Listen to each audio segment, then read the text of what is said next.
elements that are violent. Ahead of the proposed nationwide protest, the federal government and the Federal Capital Territory Police Command deployed 4,200 policemen across the nooks and crannies of the nation's capital. The command also announced the deployment of explosive ordnance device experts at various strategic locations in the country. The command spokesperson, Josephine Ade, noted that the deployment is to ensure public safety, protect protesters, and prevent the protest from being hijacked by non-state actors.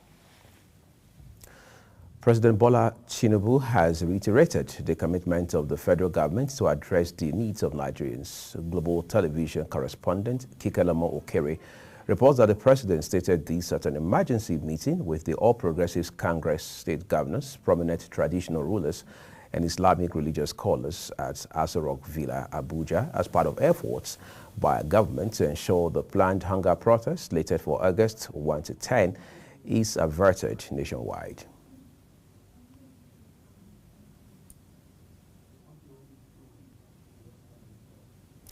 We'll bring you those details in the course of our broadcast.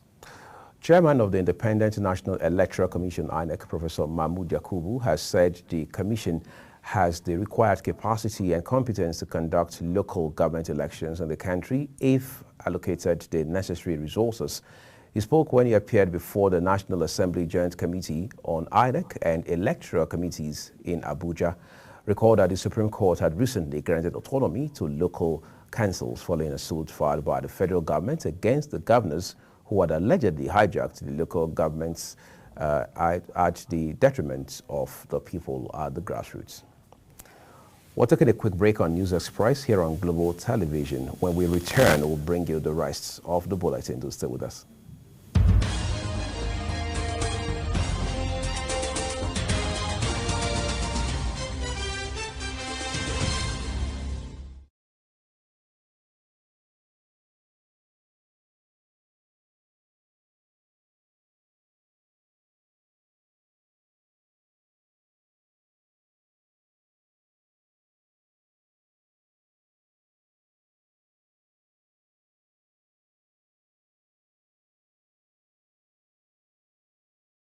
With every government and introduction of new policies, businesses of all kinds and sizes seize the opportunity to evolve and redefine themselves. Business Point on Global Television is where we follow the money and put the facts and figures right in front of you. Watch Business Point every Monday through Friday at 11 a.m. as Kikelamo Okere tracks all the latest developments across critical sectors. Business Point. This is business. Are you?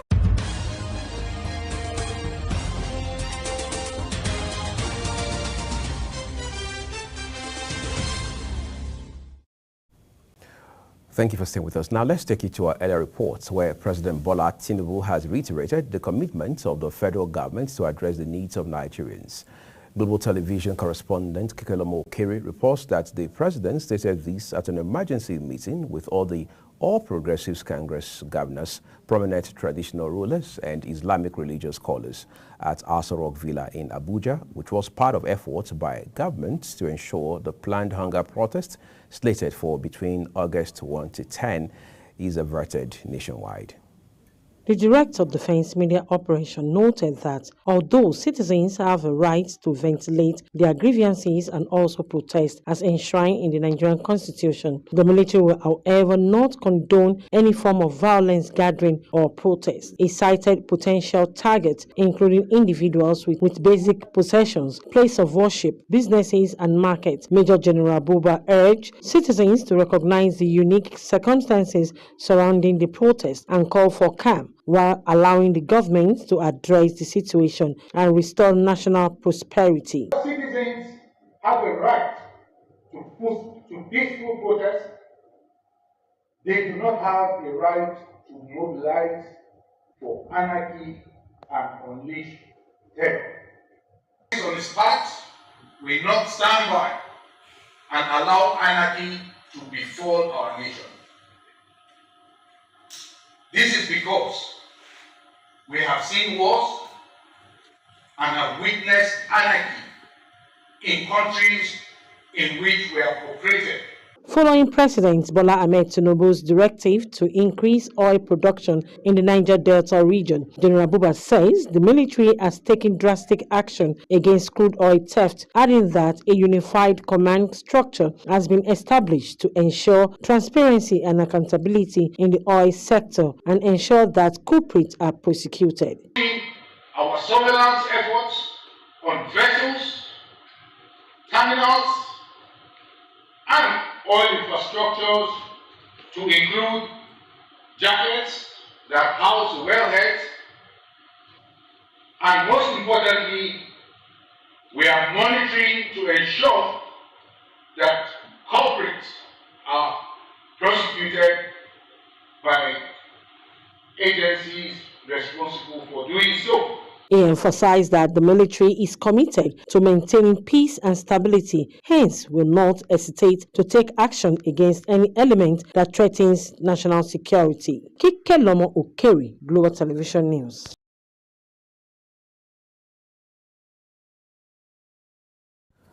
Thank you, Kikelomo, for that reporting there. Minister of State for Defense, Bello Matawalle, has lamented that the proposed protest being planned from August 1 to 10, 2024 is being led by faceless people as against previous protests where those behind them were known. The minister's comment comes amidst warnings from security agencies in the country against the nationwide protest in response to the economic hardship experienced in the country. He says it is strange that the protest organizers were unknown, challenging them to reveal their identities. The national chairman of the Social Democratic Party, Shehu Gabam, has asked President Bola Tinubu to address the nation ahead of the planned August 1 nationwide protest under the hashtag End Bad Governance in Nigeria. Gabam stated this during a television interview. The planned protest, scheduled for August 1 to 10, has been a subject of discussion among Nigerians over the past week, although no group has claimed responsibility as the organizers of the protest.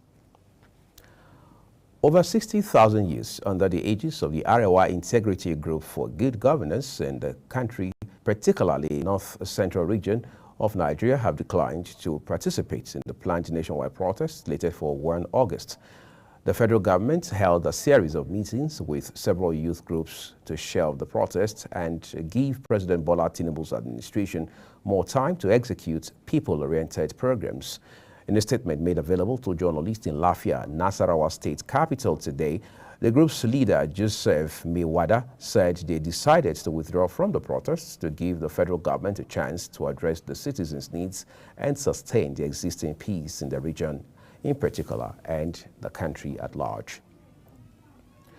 President Bola Tinubu has launched the Nigeria Police Force Green Initiative to improve the well-being of police personnel and their families. The president, who was represented at the occasion by Vice President of Nigeria, Kashim Shettima, said the novel approach will boost the operational efficiency and capacity of the Nigeria Police to fight crimes and maintain law and order. Kikelomo Okere has more. Climate change poses the most existential threat to humanity, affecting ways of life, means of livelihood, socio-cultural existence, intercommunal interaction, and the natural world. President Bola Ahmed Tinubu, who was represented by the Vice President Kashim Shettima, says Nigeria has been at the forefront of the global search for solution of the devastation of climate change. He noted that a sustainable development program that engages innovative green solution is a strategic intervention, adding that there is an urgent need for global cooperation to implement solutions that can stop and reverse the effect of climate change. We welcome this initiative by the Nigerian Police Force because the connection between climate change and security is a price we have paid enough. Therefore, we are going to throw our weight behind its success, and we have in place a committee for the carbon market activation plan, which positions Nigeria at the forefront of creating a robust, sustainable carbon market worth $2.5 billion. The Inspector General of Police explained that the Green Initiative rests on the 4 pillars: solar power deployment, electric and gas power vehicles, nature-based solution, and community green outreach. They pointed out that the Green Innovation Development relationship with local communities through climate change communities engagement. Nigeria Police Green Initiative is not only a moral imperative, but also a strategic necessity. Its benefits include contributing to clean energy and energy efficiency, emission reduction, and infrastructure modernization. The initiative will also create green skills, generate jobs, and reduce crime vulnerability. The police boss further explained that the objective of the Nigerian Police Green Initiative is to support federal government economic reformation through the Green Economic Initiative, supporting energy transition, net zero targets, as well as President Climate and Green Economy Initiative. Kike Lomo Okeri, Global Television News. You're watching News Express, coming to you live from Nigeria's capital, Abuja. We're on DSTV, channel 365, and StarTimes, channel 276. Kindly follow us across all social media platforms using our Global TV NG and other handles now appearing on your screen. When the news returns, Hamas leader in West Bank dies in Israeli custody. We have those details and more stories for you right behind this short break. Do stay with us.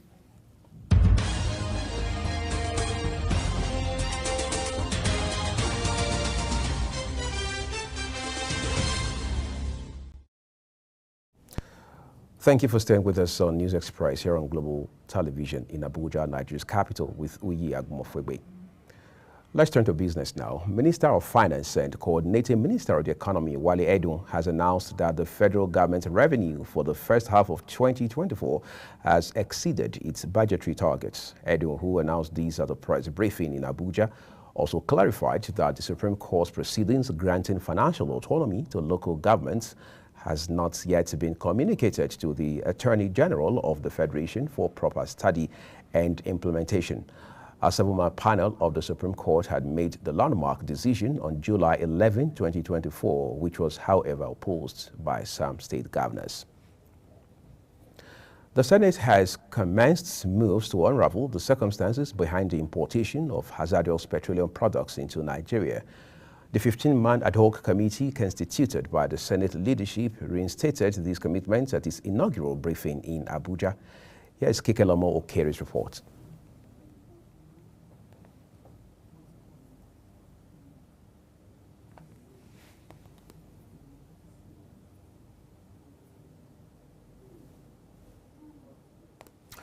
We'll have that report for you later in the bulletin, but let's turn to other stories in the meantime. The Nigerian National Petroleum Company Limited, NNPCL, says it is set to hire more workers. The company spokesman Olufemi Shoneye confirmed this in a statement today. He said the recruitment would be for various positions across various departments within the energy company. He directed interested applicants to visit the NNPC careers page for application instructions. The Livestock Reforms Committee will submit its report to President Bola Tinubu within the next 2 weeks. Co-chairman of the committee, Professor Atahiru Jega, will disclose these after updating President Tinubu on the committee's activities at the State House in Abuja, assured Nigerians that the committee's recommendations will provide a lasting solution to the lingering conflicts between farmers and herders. Queen Agaba has details. The beginning of the 21st century witnessed an expansion of the agriculturist population and its cultivated land at the expense of pastoral lands in northern Nigeria. The co-chairman Livestock Reforms Committee, Atahiru Jega, acknowledged the challenges and the herders farmers, but emphasized that the committee is focused on getting it right. He highlighted the readiness of various stakeholders in the livestock sector to partner and engage in ensuring sustainable solutions. He added that the report will add tremendous value to the livestock sector and mitigate associated crises. So Nigerians should expect from our committee recommendations that, if successfully implemented, could add tremendous value in terms of achieving those defined objectives of opening up the opportunities in the livestock sector and also helping mitigate crises and conflicts which are associated with this sector. Minister of Agriculture and Food Security, Senator Abubakar Kyari, expressed excitement and optimism about President Tinubu's bold initiative on livestock reforms, praising the appointment of Professor Atahi Rujega as co-chair, citing his integrity and commitment. The minister expressed confidence that the report will yield immediate short-term and long-term solutions to the challenges facing the livestock industry. Because there is so much potential when you unbundle the livestock sector, and there is the value chain that would create enormous wealth, creation of jobs, and most importantly, nutrition for the food security aspect of the country. It is expected that the committee's recommendations will open up opportunities in the livestock sector while addressing conflicts. For Global Television, Queen Agaba reporting.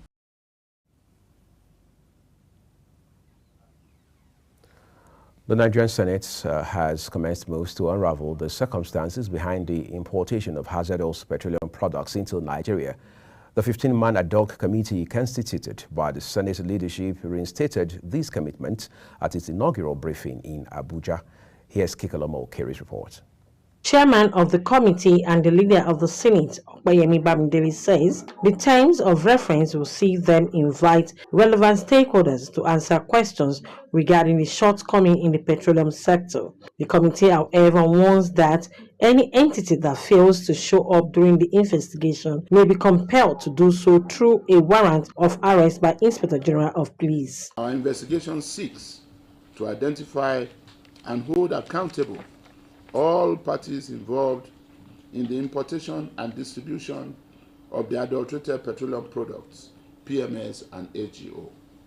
This includes suppliers, importers, regulatory bodies, and any other entity that may have contributed to this serious lapse in quality control. The Senate leader says the committee will unravel reasons why local refineries are mostly not operational. He added that the ad hoc will use the National Assembly recess period to carry out investigation to culminate in a public hearing for September 12 to 14, 2024. With a view to addressing fundamental issues that pose grave threats to our economic prosperity, fiscal stability, and public health as a nation.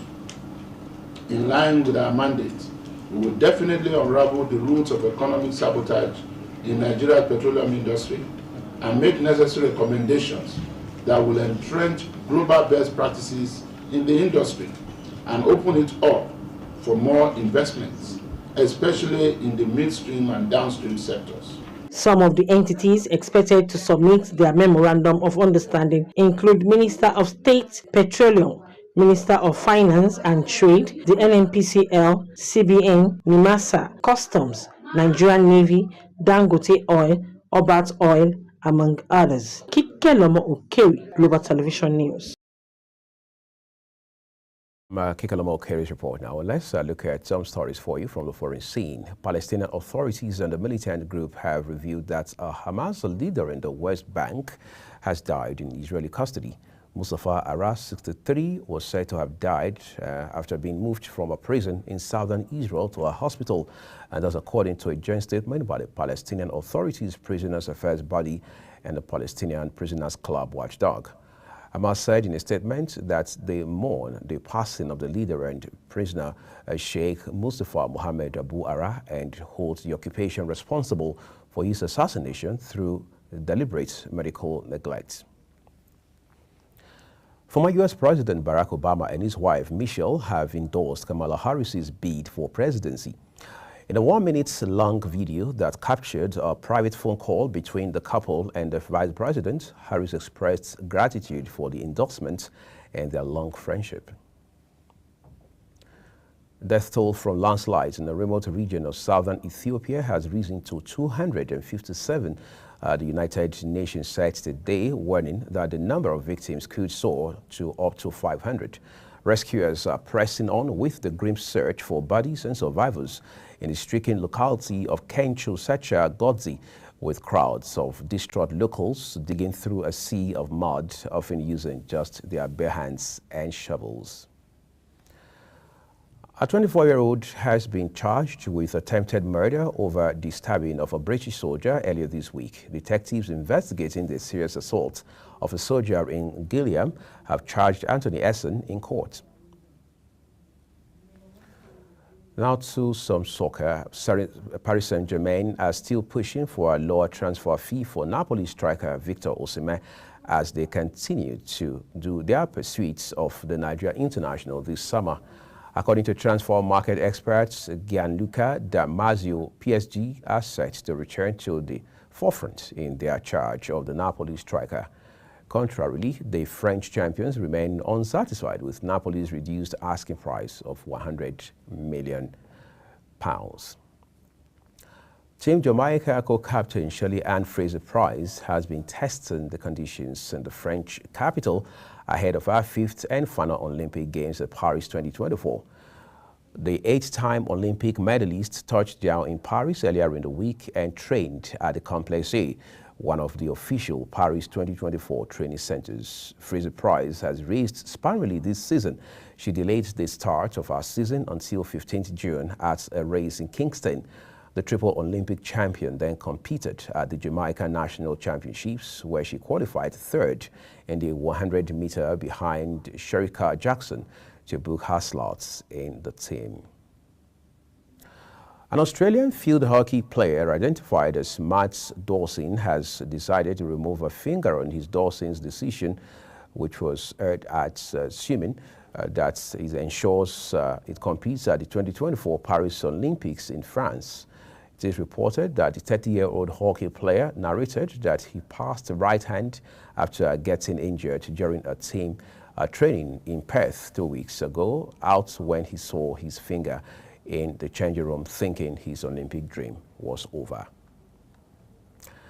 And now, to end the news here on Global Television, we'll take a quick look at some of our big stories. 4,200 policemen have been deployed in FCT ahead of hunger protest. In business, Finance Minister Edu has revealed that the federal government's revenue targets actually had surpassed budget benchmark. And in sports, we told you Paris Saint-Germain Football Club has sought further slash in Osimhen's price. And that's it on News Express, and it came to you live from Nigeria's capital, Abuja. We're on DSTV channel 365 and Star Times channel 276. Kindly follow us across all social media platforms using @GlobalTVNG and other handles. As you now see on your screen, I am Wiyag Mofwebe saying a very big thank you to you for watching. At top of the hour, we will bring you the desk here on Global Television. Do stay with us.